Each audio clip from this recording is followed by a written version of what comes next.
G'day everybody, how you going today? It is so good to see you. I do hope you are super well. Today we are talking about yet another lens from Viltrox. They just keep the good stuff rolling. This is a ridiculously affordable lens in the Viltrox range. It is a 56mm 1.7, which makes it an 85mm field of view equivalent. And then when you do the calculations for aperture, it makes it around a 2.5. equivalent. Depth of field equivalent, but you still gather 1.7 of light. So on APS-C, it is like shooting with an 85mm lens at, well, around 1.8 to 2.5, depending on what you're more interested in. Depth of field or light gathering, or we could just average the two and make it a 2.1, a bit of both. Look, it's a pretty fast lens, and this is designed to get you in the game, to get you going. We're sitting it here on the Z50. Obviously it could be on a Z30 or a ZFC, along with any of the full frame cameras. Obviously with Nikon's 45 megapixel cameras, we get just shy of 20 megapixels when we crop to APS-C. And then if you're on the 24 megapixel cameras, you're around 10 megapixels. So it'll work on every Z mount camera absolutely fine.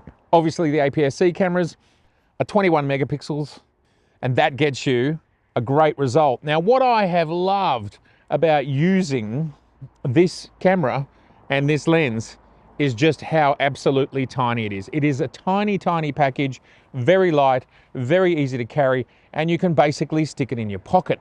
So what I did for a little bit of fun is I thought I would show us the ridiculous two ends of the spectrum. Taking out the Z50 and this 56mm 1.7 aperture lens and shooting it somewhat side by side with the Z9 and the 85 1.2. Two ridiculously different ends of the spectrum in both size, weight and cost. And just before we jump into all of the pics that I took, and this is a bit of a fun video, you know, we're not trying to get too crazy about it. At the end of the day, this sort of lens is about people enjoying photography, about having fun, getting into it at a great price point. We are not worried about getting in and having a hard look at those 45 or 20 odd megapixels. That's not what this video is about. It's about, can this help you if you are on a budget or you have a budget to take great pictures, and also to do it with a very, very small package.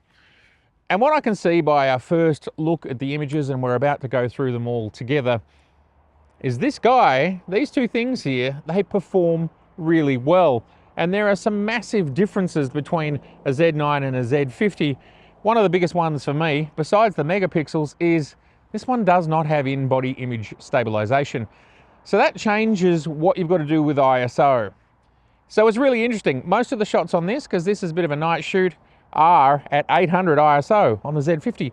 Whereas on the Z9, I can get away with 64 ISO because of the IBIS and because of the 1.2. Although I did try to shoot a lot of the images around 1.8 and 2 to match from a light perspective and a depth of field perspective.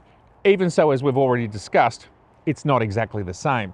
If you're posting to Instagram, which is, you know, this big, there's not a very big difference. And it's only beyond that point where you want to get into fine art photography, or maybe you're making books, maybe you're working for a client, or maybe you just like to crop or blow things up.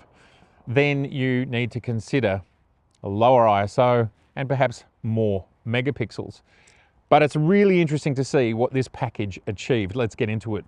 A quick look at daytime, and we will go into 100%. We can see here sharp 1/4000th ISO 100 f1.8 instead of 1.7 for some reason. Can't be much of a difference here. Center sharpness is good. There might be the absolute slightest amount of distortion, but I haven't really noticed it. It's pretty minor. F16, the sun here is obscured by a light pole. And well, this is what F16 looks like. Very, very clean. This is a sharp lens. I've had no reason to doubt how sharp it is, as well as it focuses quite fast. But look, This is not designed for action. It's not going to be super duper fast. It's definitely fast enough for the use cases it is intended for. I would call this a medium speed focusing lens. Bit of fog. I was chasing the fog. Fed square. There's 100%. Lovely and sharp. And the way it's handling these ridiculously high contrast situations. This is the sun nestled in here behind the building. At 100%, we really can't see any purple fringing. It is there. There it is there. We're now at 400%. And if we go to the adjustments, I really don't think it's an issue with this lens. This is an extremely tough situation to be in. I love what it does with the sun. This is just such a beautiful, soft flare. I just think it looks gorgeous. Similar position, sun bouncing. Love these sort of images bouncing off the opposite building back onto the building, and you just get these beautiful reflections. Depth of field, tree in focus, buildings in background out of focus. That's very painterly, very beautiful. Soft winter light. The sun is still low in the sky. I had to go to f2.5 because it's just so bright. This is the maximum shutter speed. We're on the ZFC, which is basically exactly the same as the Z50, the sensor, I believe. Looking directly into the sun, like the sun is right at the top of the frame there, just right there. There is a lens hood, but it's pretty small. Really like the rendition. It's not super duper sharp, and that's okay. And we can see in these background out of focus areas just the slightest amount of green fringing, but again, not really something to worry about when you're looking at these images in real terms. Bird flying through frame, plenty of detail there. You couldn't say it was lacking in detail. Of course, this is where I shot to camera. This is actually a real place. It's not chroma key. We're at 1/1000th. This was a very overcast day, very dull. Beautiful coffee machine at the local coffee shop. Just showing how versatile this lens is, showing absolutely there is depth of field that we can get with this 1.7 85mm equivalent in APS-C. Look, this is actually a really beautiful image.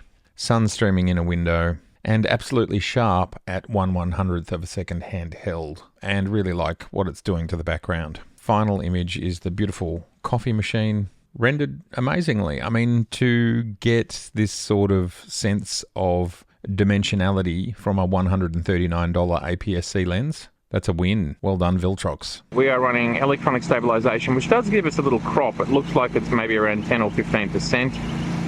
Sorry about that background noise. Hopefully noise cancellation will get rid of it. Love this shot. Love how smooth this lens is looking, and it's handling things really well, yet it's sharp at the same time. Viltrox, what are you doing? What is your secret sauce? But the flare is good, the chromatic aberration is good. Yeah, it's just all good. We are 1/4000th f2.8. I will go to 1.7. It's just a bit bright, and I have no more that I can do. 1/4000th is the fastest this sensor goes. ISO 100 is the lowest we can go in video. So we'll go back to 2.8, but the results are pretty similar. Let's go to 3.5. Let's go to 4.5. Yeah, it looks great. There's the sun. Now we're kicking off here at ISO 800. 1/20th of a second, f1.7 handheld. And looking at 100%, it looks like we're just getting away with an 80mm equivalent lens handheld at 1/20th of a second without any type of stabilization. Just getting there. Now, there's a lot to think about when you've got a lens like this. What is your use case? How are you using it? Are you just trying to capture memories, or are you doing this professionally? Then you have to decide whether this level of ISO, which I think again is being handled pretty well, 800 ISO at 800th shutter speed, but then I changed it. And look at this, it's ISO 100 at shutter 100. And this is sort of an interesting test. What does the grain look like? And there's 800. Probably when we push both of these files, so let's push them 2 whole stops. If we look in the shadow area here, we can see the difference, but you know, not a big deal. I have a feeling 800 is a great performing ISO for the Z50, because that's a pretty good result. Details are all pretty similar.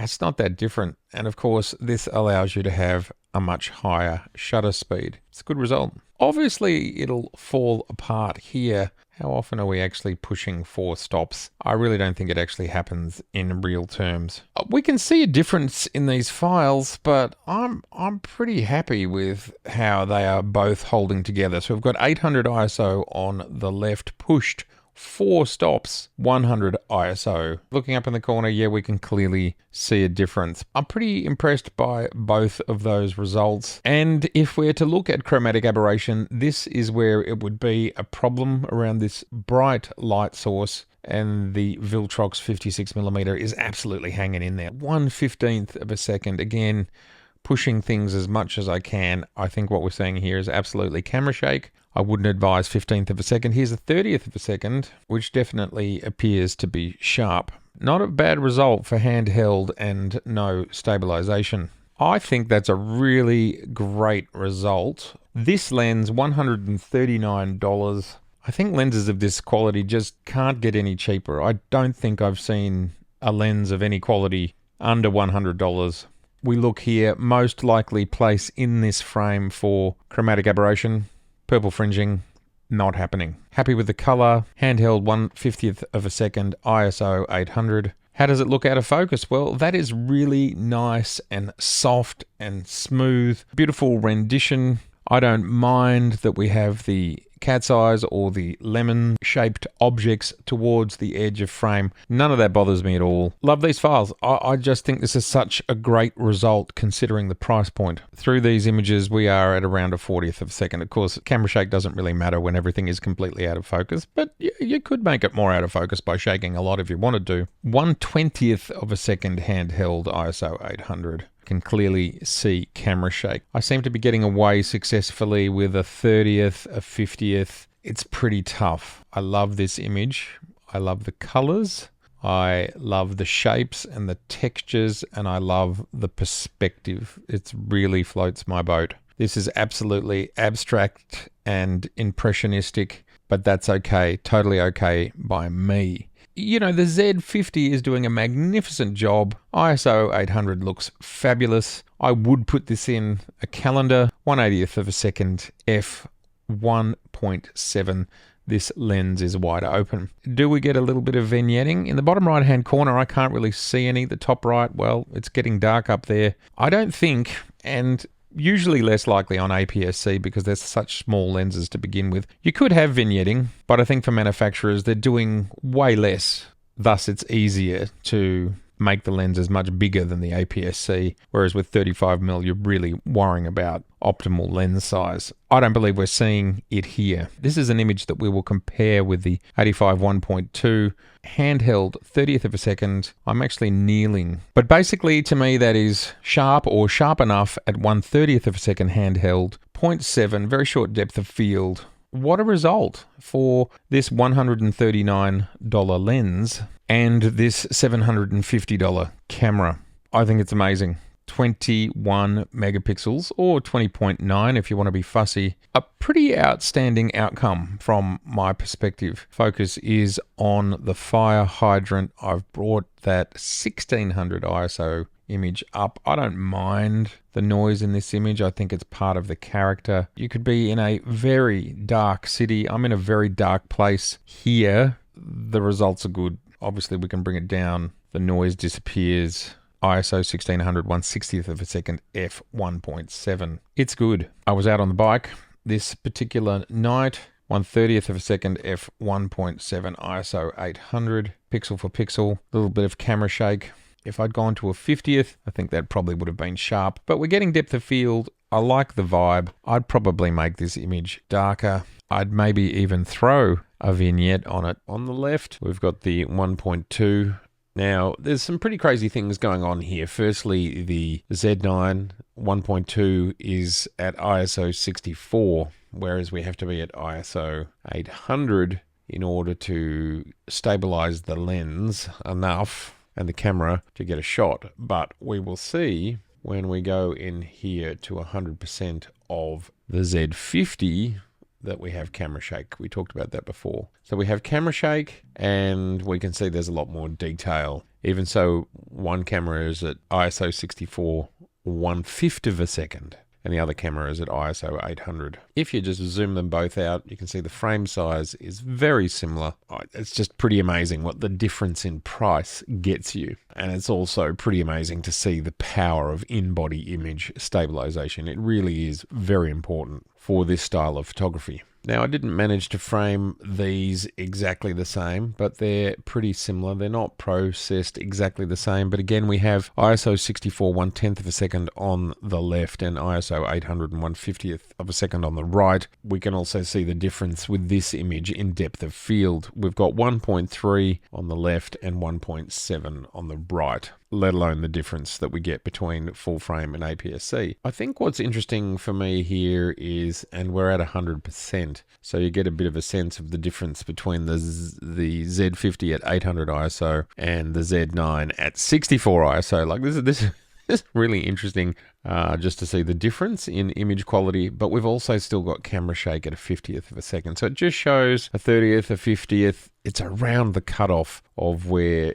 you can handhold this lens. Yeah, no, there is a little bit of camera shake, although that looks to be in focus. So no, that would be about short depth of field. The focus is here around the pole. Considering the price difference, which is something like $8,000 US for the Z9 and the 85 1.2 versus around 800. So 10 times the difference. And this is what you pay for. In this context, not a bad result for the Z50, but you can't shoot at base ISO. Push these files is where you start to see them fall apart. Trying to match the frames as best as I could. I'm kind of squatting here on the ground. We're 64 ISO 1/5, 1/8 of a second. This is where I was trying to match the apertures. As we know, the effective depth of field on the APS-C lens, it should be at 2.5. So I should have gone to 2.5. That's why there's a difference here in the bokeh in the background. Both the lenses have really pleasing bokeh, soft out of focus areas. I honestly can't complain. Really interesting. 64 ISO on the left, 800 ISO on the right. 45 megapixels on the left, 21 megapixels on the right. Yeah, you decide. Obviously, when we go into 100% on the left, we are now going beyond that on the right. So there is less data, and we can clearly see here the difference in grain. But it's a great result for this $139 lens. It really is. I like what I'm seeing here. My plan was not to be comparing a Z50 and a $139 Viltrox lens versus a Z9 and trying to quantify that. I wasn't trying to quantify it, I was just trying to show it. And you can see here the differences. We are not at 1.2, by the way. So what the 85 does is it just allows you to blast the background into complete softness, and we still, to go from 1.8 to 1.2 would make quite a big difference to this scene. I love this result though. You got to be happy with that. Both of them happy with that. Focus is on my helmet area. Look, you can definitely see differences in depth of field. The background again is way softer.